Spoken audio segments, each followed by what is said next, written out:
projecteur maintenant sur une méthode de soins particulière. Son nom, la zoothérapie. L'idée, utiliser les animaux lors de séances de jeu, en particulier pour les patients atteints de la maladie d'Alzheimer. Les résultats sont très encourageants. C'est ce que nous voyons dans un établissement d'hébergement pour personnes âgées dépendantes, un EHPAD à Pignan, dans l'Hérault. Christophe Montel et Franck de Tranchant.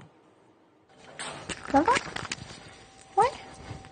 Aujourd'hui, Caroline Carrère prépare ses collègues de travail. On met ça. Yellowstone et Perla les oiseaux, Dolly le lapin, Yoshi la tortue et Guapa le chien sont des assistants médicaux, des médiateurs sociaux. Cet après-midi, ils interviennent dans un EHPAD auprès de ces personnes atteintes de troubles cognitifs évolués de type Alzheimer ou apparentés. Vous pouvez lui faire un petit bisou si vous voulez. Je donne un bisou. Allez, fais un bisou. Au programme, un atelier ludique et thérapeutique, des jeux qui permettent de travailler sur la mémoire et la concentration, avec Guapa comme maître de cérémonie. C'est le chien qui est la pièce clé de l'activité. Et c'est grâce à lui que tout se passe. Il faut vraiment travailler en interaction avec l'animal pour pouvoir avoir de tels résultats. Si j'étais moi là toute seule, on n'aurait pas un aussi beau résultat.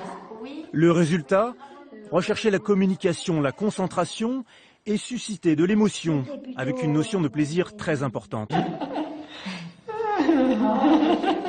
3 fois par semaine, Caroline Carrère, Guapa et les autres interviennent auprès de ces malades. Ces moments de convivialité sont un véritable complément thérapeutique pour chaque patient. Au bout de 2 ans de traitement, le bilan est très positif. Au niveau du comportement, essentiellement, plus d'apaisement, plus d'empathie. Au niveau de la réminiscence aussi, un peu plus de stimulation. Au niveau de la parole et de la communication. Des progrès qui facilitent les soins médicaux au quotidien sur les patients aussi. J'avais ma grand-mère, je me rappelle. Oui. Elle en avait des oiseaux. Elle en avait elle aussi. Se souvenir, un acte très important pour ces malades qui souffrent d'une absence de mémoire immédiate, de troubles du langage et de troubles de l'attention. L'utilisation de cette thérapie non médicamenteuse est donc importante pour cette psychologue. Versailles, je vous donne ça. Ça lui donne de l'affection. Il peut en recevoir, puisque l'animal, c'est un être de vie. Ces personnes ne sont pas dans la capacité à initier la communication. Et à travers l'animal, ils se regardent, ils parlent, voilà. Donc sur le plan social, c'est un lien social extrêmement important.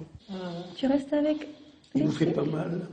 Communiquer à nouveau et reprendre confiance en soi aussi. 60% des résidents de cet EHPAD sont maintenant traités avec la zoothérapie.